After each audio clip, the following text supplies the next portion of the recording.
Will you need anything else, sir? Privacy.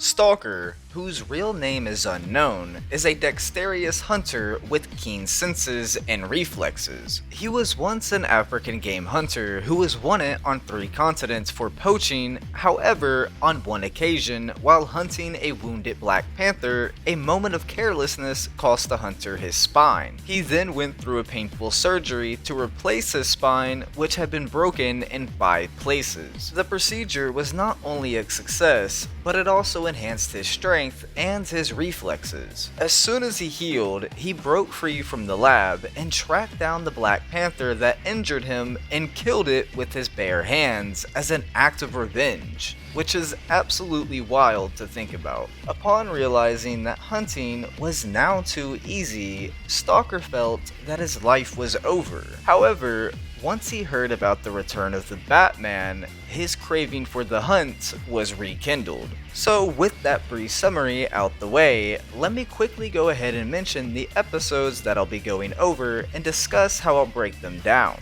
The episodes we'll be going over are titled Bloodsport and Plague, and as always, there will be some skips taken within the episodes themselves, but as usual, that's just to stay focused on our villain of the day. So, with all that out the way, let's dive right into Bloodsport. The episode begins at a Gotham hotel where Stalker is given the penthouse suite. He ignores the staff's various offers and claims that all he requires is privacy. While Stalker looks over the city of Gotham, a mosquito lands on his hand and sucks some of his blood. Angered by this, he fires a dart from his blowgun, killing the mosquito with grim accuracy. So, jumping right into things, in our first introduction, Stalker comes off as stoic considering his demeanor, but in reality, and as we saw with the mosquito as well as with what we'll see later on, he's an overzealous hunter with a single-minded focus. Skipping ahead for the first time, Stalker performs a ritual in which he smears his body with ink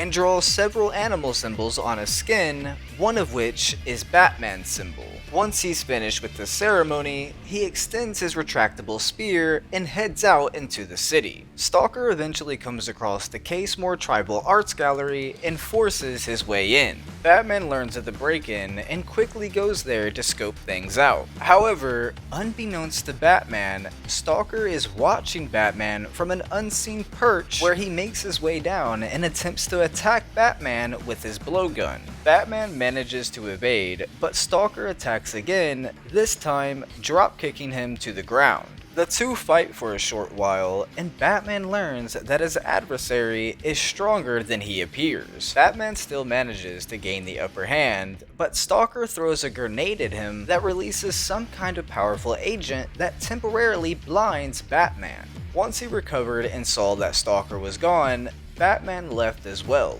However, Stalker never really left. The main takeaway from all of this is that this encounter shows just how capable of a fighter Stalker is in close quarters, as well as showcasing his combat intelligence. He's not only quick on his feet, but he's also quick with his mind, as we see him being resourceful, to say the least, during the fight. Another thing of note is that Stalker is very much the Kraven the Hunter of the DCU, with a few differences of course. With the main difference being, Stalker is portrayed as mostly sane, while Kraven is more or less insane. And we'll see the more sane side of Stalker in the episode Plague, but we're not there yet. So, back to Bloodsport. Terry and Matt go to Cheesy Dan's for dinner after their mom tells Terry to feed Matt. However, unbeknownst to Terry, Stalker is watching him from afar. Seen through Stalker's electronic eye,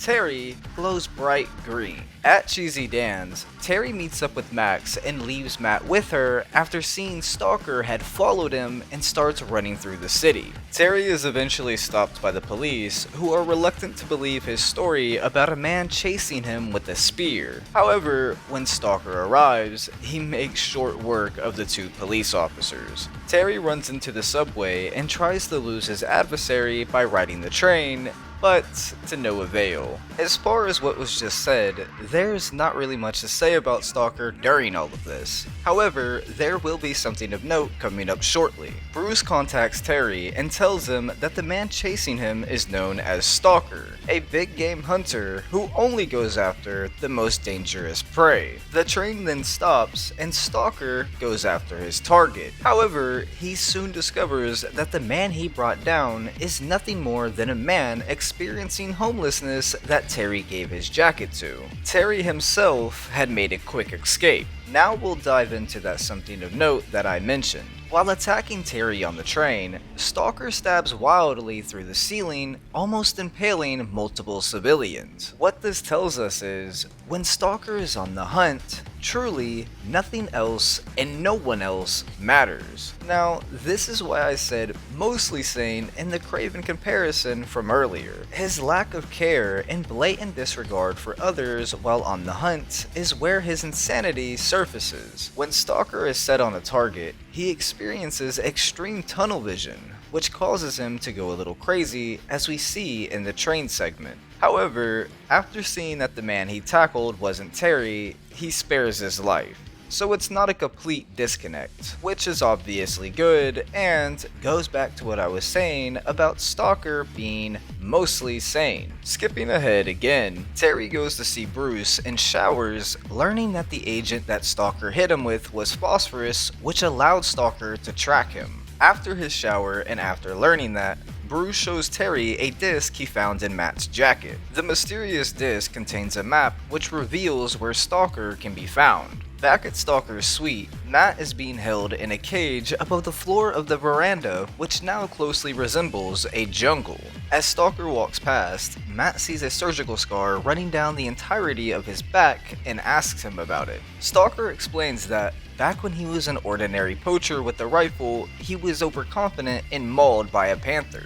He then explains that his spine was broken in 5 places, which he had to get replaced with an artificial spine. The operation was intensely painful, but Stalker found afterward that his strength and reflexes had been greatly enhanced. Now, outside of Stalker explaining his past, which we've already gone over, there's not really much else to say about Stalker during all of this. So, with that said, let's keep going. Upon recovering, he tracked down that same panther and killed it with his bare hands out of revenge. However, Stalker felt unsatisfied that the fight had been too easy, and now no animal within the jungle was powerful enough to challenge him. Upon learning that Batman had returned, Stalker headed to Gotham to hunt him down and to experience a real challenge. Batman then arrives and attacks Stalker, drawing for his blood whenever Stalker's mouth bleeds. However, Stalker has prepared for him and sends him into a trap of steel cables. Batman, as always, manages to escape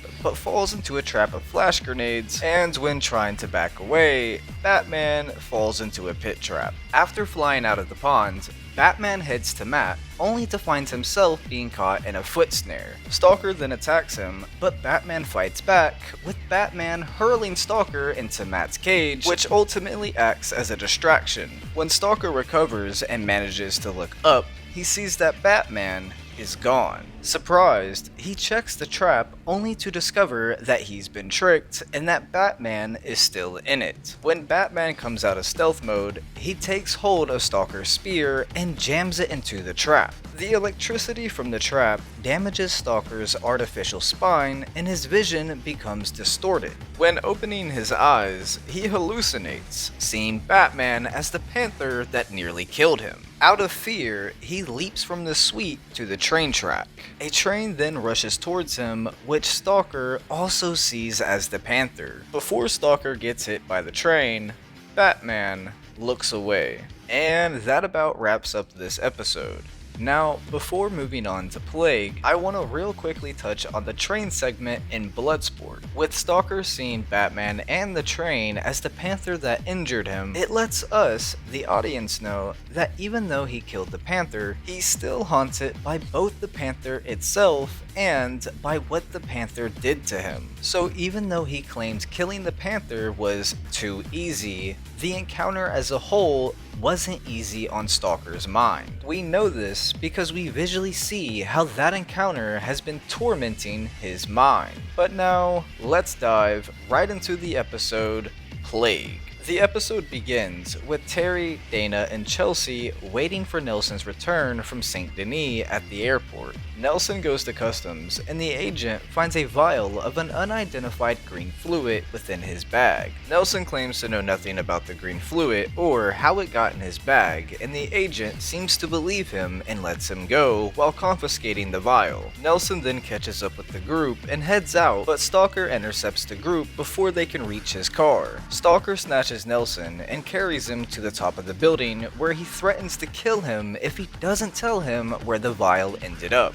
After getting what he wants, Stalker releases Nelson and searches the airport. Batman then arrives and attacks Stalker, who, after being attacked, claims he doesn't want to fight. Batman doesn't believe him, but Agent Bennett soon arrives and tells him that Stalker is telling the truth. Agent Bennett then explains that Stalker is helping the NSA track down Fallspace, a face-changing mercenary working for Cobra. And this is where we see that, quote, mostly sane side of Stalker that I mentioned in the beginning, as he's now more than willing to help Gotham and its civilians by working with the NSA in order to stop Cobra. Even when Batman attacks Stalker, he doesn't fully attack Batman back. Instead, Stalker uses defensive tactics and counters, all while trying to explain the situation. This lets us know that Stalker isn't as bloodthirsty as he once was. However, as we also see in his encounter with Nelson, Stalker is more than okay with killing if it means saving the city. Skipping ahead, after Terry reluctantly teams up with Stalker, Bruce assures him that it's going to be necessary. Going through his leads,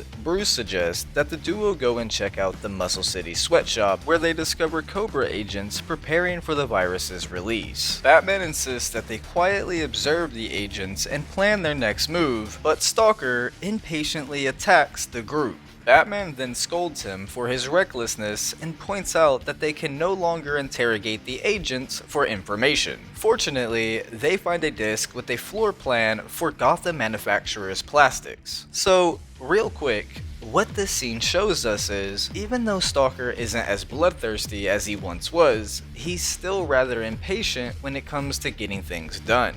Out at the company, Fallspace, disguised as a guard, walks into the security room and tases the other guard. Fallspace then disables the security system and lets Cobra inside. Batman and Stalker soon arrive and fight the agents. However, during the fight, the vial containing the toxin is nearly smashed open, and Stalker is deterred from capturing Fallspace out of concern for Batman failing to save it. Again, there's really not much to say here. However, I will say that it's possible that Stalker wasn't just concerned about the virus, and that Stalker could have actually been concerned about Batman too. We'll see him save Batman later on, which he does give a reason as to why, but at this point in time, Stalker could potentially be becoming a caring person. But back to the episode. Batman manages to save the vial from breaking and prevents the virus from being unleashed. However, after everything is said and done, Cobra 1 then explains that they infected Fallspace as a backup, and since he's left the building, he can easily evade capture and will infect others. Stalker and Batman then go after him and find him. Unfortunately, Fallspace fails to believe Stalker when he tells him that he's infected and disables Stalker with his taser. Batman continues on after Fallspace, but temporarily loses sight of him up until Fallspace tries to imitate Nelson, which is a disguise that Batman can easily see through. A fight then ensues that takes the combatants into a factory. After getting situated,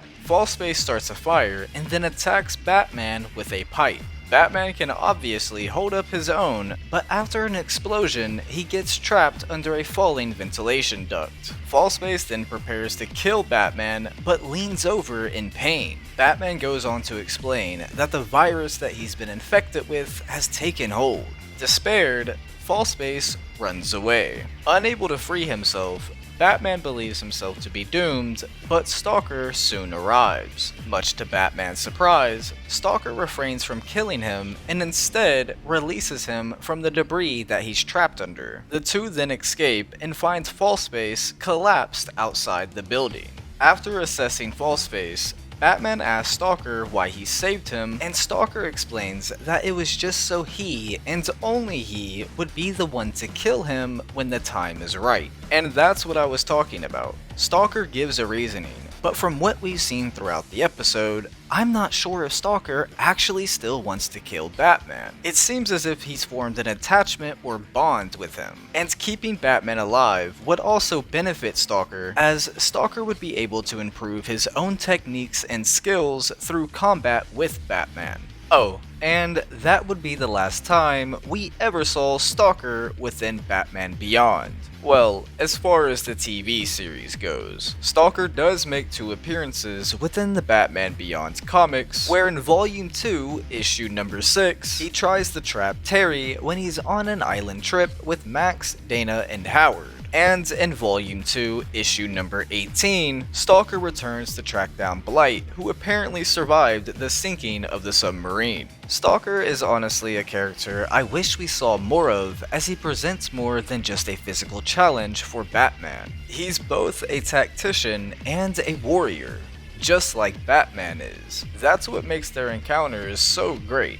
They're very similar, yet very different. The only thing I really don't like about Stalker is the whole killing animals thing.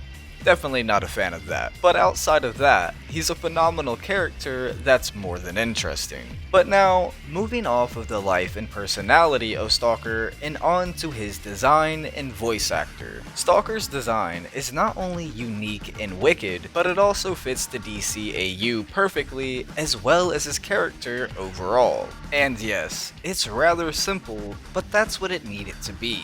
His design shouldn't be extremely colorful or over the top, as that would take away from his personality. And now, moving on to Stalker's voice actor, with that being Carl Lumley. And for those that didn't know, he played Isaiah Bradley in Captain America: A Brave New World, Martian Manhunter, and a bunch of shows and movies, including Justice League and Justice League Doom, and Ali in South Central, as well as many other great roles. So huge shout out to Carl Lumley. With all that said though, this has been the stealthy salvation of Stalker. If you made it this far into the video, let me know what your thoughts on Stalker are. I always love to hear y'all's opinions. Also, like always, huge shout out to Mercenary X84 and Best Man Gamer for still being members. You both are on a crazy streak, and I want you two to know that I seriously appreciate y'all's dedication. It really means a lot to me,